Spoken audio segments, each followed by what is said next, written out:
Honestly, probably one of the easiest to explain. These are the killers who went along with the entity. No torture, incentives, or contracts needed. They just agreed to work. This method, for the most part, though it doesn't require the entity's input, is probably the method that you should be the most frightened of. Because in this situation, the killer is the most deadly. Shape, Ghostface, and the Nightmare all fit into this category. Or should I say, Michael Myers, Danny Johnson, and Freddy Krueger, respectively. As I said before, this doesn't really require much of an in-depth explanation on each individual one. These are psychopaths or people consumed by pure evil who decided to work for this eldritch being. Danny Johnson and Freddy were rather happy to take up the mantle, to kill and relish in the pain of their victims. Such cruel and deadly consequences.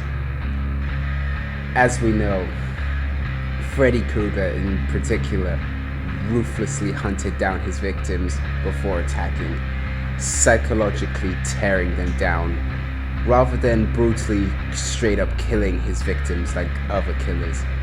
He teared them down and broke them until they were nothing, and then struck. His powers were tampered with in some way and focused in others. The boy had gone for now, but other prey walked the halls. Some would be inconsequential, others would be his new favorites. All would fall before his claws. Danny Johnson was cut from the same cloth as Freddy, yet he didn't relish in the sadistic tendencies that Freddy does, even though that was a particular trait of his. He cared for the infamy, the name that he created for himself. The legend of the Ghostface, his creation, his works that he put into practice, his glorious little fun game. He played with his victims too, stalking them from afar and picking his right time to strike. But for him, all he wanted was his names to be on everybody's lips. Taking a step back, he admired his work on the wall. His mind drifted, remembering all the articles he'd written, the stories he'd planned, and the scenes he had brought to life. A shiver ran through him. A chilling breeze transformed the bedroom. Freezing fog. A woman shrieked. Dead leaves crunched under his feet, and he smiled in anticipation. As for Mr. Myers, an interesting case indeed. For unlike Freddy and Danny, he didn't really take any pleasure. The killing was just something he did as a need.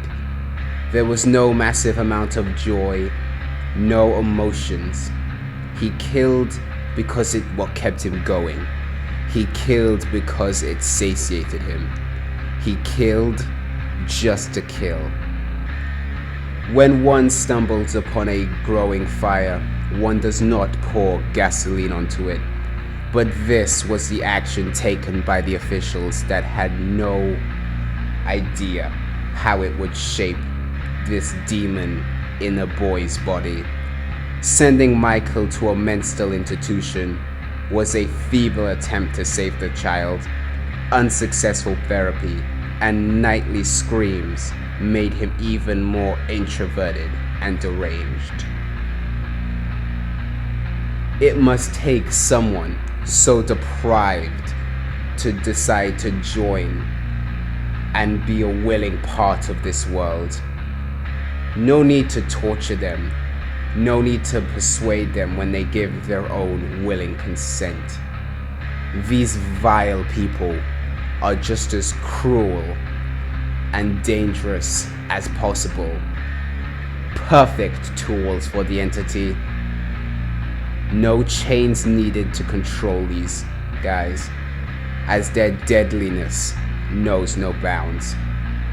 However, the next method is a very funny one indeed, as the entity can be a dangerous force without even hurting its victims.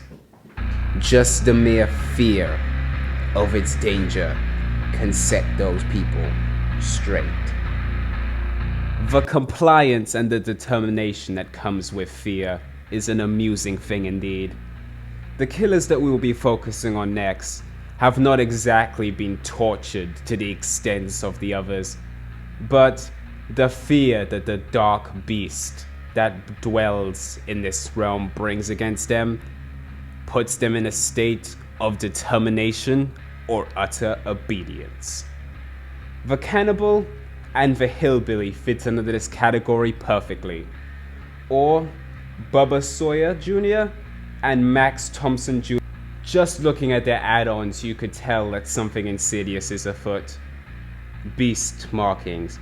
Jagged marks cover the chainsaw's body. Punishment from the dark beast that lives in the fog. Memories of violent reprimands fill its user with fear of failure. Doom engravings. Found on the chainsaw's body, representing the dark beast that lives in the fog, fills its user with determination. Fear of disappointment can be quite a destructive thing, but for Bubba, this was the reality that he was well aware of and endured daily. What would his family do to him if he had failed? What would happen to his family if he had failed? And without his family, who would be there to keep him safe? Another feeling overtook him. It came from outside his vision, crawling over his skin with cold dread. He realized no matter what the outsiders could do to him, there was something worse, something bigger that lived in the shadows. He was filled with terror unlike any he had known before, but it was almost comforting, like the fear he'd felt with his family, the fear of disappointing them.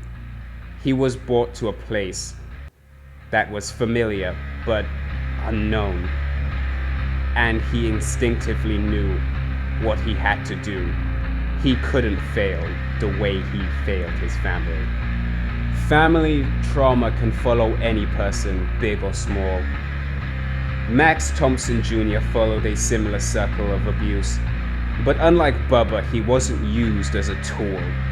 Instead, he was hidden away, a disgrace, less than human in his family's eyes. But in the end, he took revenge for his brutal treatment.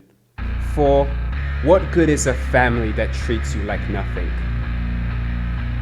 To Max Thompson Jr., they were better off dead. Horribly disfigured, he was shut away from society. So ashamed of their son, they bricked him off in a room and fed him through a hole in the wall. When the boy escaped, he took his revenge, savagely and terribly slaughtering the parents that had tortured him instead of raising him. When using fear as a controlling factor, you have no idea what can come of it. It could fill people with determination, it could fill them with blind allegiance, or they could rebel. Unfortunately, no one has yet to follow the rebel path. However, when it comes to things that are hard to determine, our next category, our final four, are killers who don't really fit a theme, but have interesting quirks to them themselves. These four are quite hard to quantify. I can't seem to find any examples of torture. There's no incentives for them to work for the entity, and no contracts or pacts that they seem to hold. Even when you look deeper into the character, there's no implications of fear. Their reasonings for serving the entity are in their own little bubbles. Maybe it's devotion, maybe it's blind delusion, or maybe it's just the killer's pure instinct. The next killer we're going to focus on is a personal favorite of mine. Her reasonings for following the entity are the practical definition of mental gymnastics.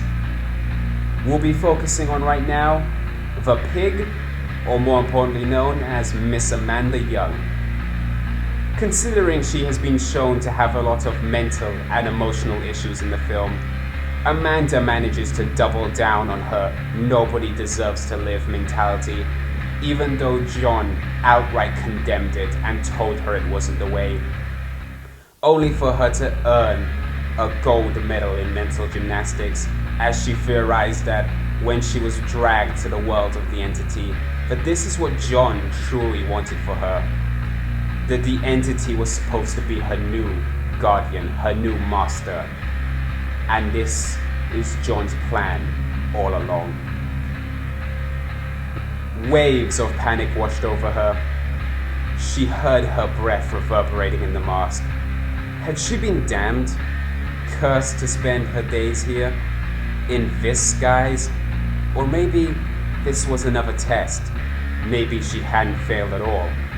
John always fought one step ahead of everyone else, planned for every eventuality, and he would never give up on her, surely. Jigsaw may have been gone, but he had passed her on to another, a being for whom she would be the pig again. Ultimately, she saw now that the choice she had made had been right.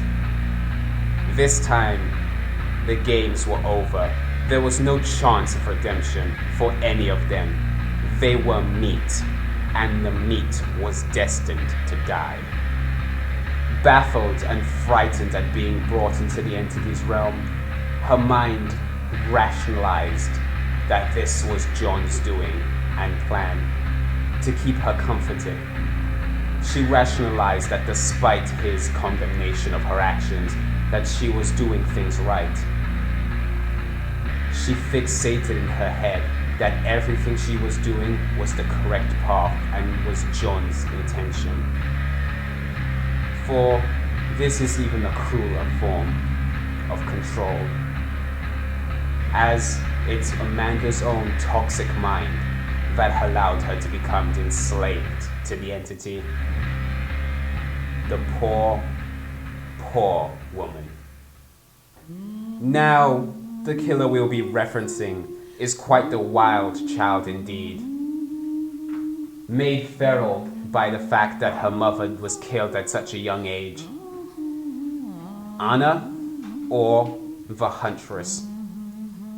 We don't really know her exact intentions for following the entity, but we do know of her beast-like territorial nature that sends her to hunt people down. She enjoys the sport of hunting and killing, so much so that even this ethereal beast known as the entity can't even keep her locked down. Your lust for the kill is so intense that your connection with the entity is momentarily lost, making you totally unpredictable. Going off the description of Beast of Prey, you can make the argument that she has her own motivations, and the entity kind of just lets it happen. Someone who is so bloodthirsty and enjoys the act of killing can be very valuable. All the entity would have to do is provide her with targets for her hunt, and provided she hooks them when she's necessary, she can continue and play all day long. The next killer we will be talking about is quite the sickening one, pun intended. This would be the plague, or Adiris. This one is quite awkward to pin down. A devout religious woman, the high priestess of Babylon. She is definitely a person who cares about the people. So then how did she turn into such a bloodthirsty murderer? Maybe it was her own devout nature and foolish faith that led her to see the entity as a god. So she chose to follow him blindly. Her followers and her realized the truth in that cave.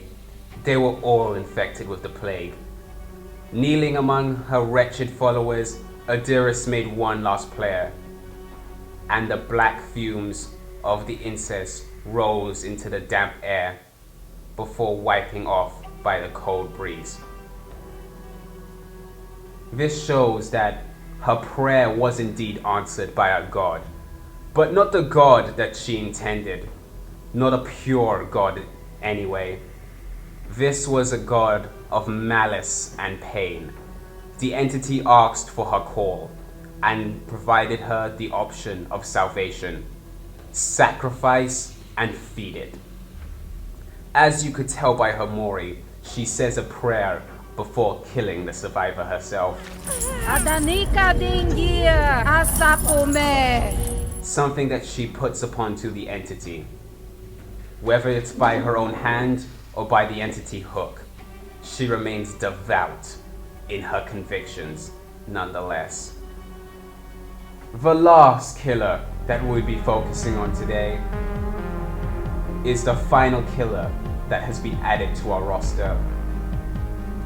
The beast of the Upside Down and the terror that's threatened Hawkins. The Demogorgon itself. This, an unnatural force of killer instinct. Cruel, with no mercy. Quite the perfect candidate for a killer, as it doesn't really need any motivation. It doesn't have any willingness to work. Just lay it down and let it do its own natural instinct. This creature, untouched by any sense of compassion or restraint, looming over its victims, it shows no doubt, no mercy. It's just pure instinct. It's insatiable bloodlust as it delivers the death blow. A perfect hunter, the Demogorgon is a macabre testament to the horrors lurking in the Upside Down, which is why it was the perfect choice of pickings for the entity. Such a wild creature was allowed to let loose on the playground of the trials. They didn't care about the survivors, it didn't care about any obligation to the entity. It just saw things that it could attack, prey that it could devour, and it chose to go along with its animal instinct. That concludes with the first edition of the Lore Files. Hopefully I'll be able to do this for different titles, and even get a deeper look into Dead by Daylight. With the new edition of the archives, there'll be many more ways to research lore. Considering this is my first attempt, tell me how you guys liked it or if you guys want to see more of this content. I'd like to thank you. To the Volfa Legion, I sign out.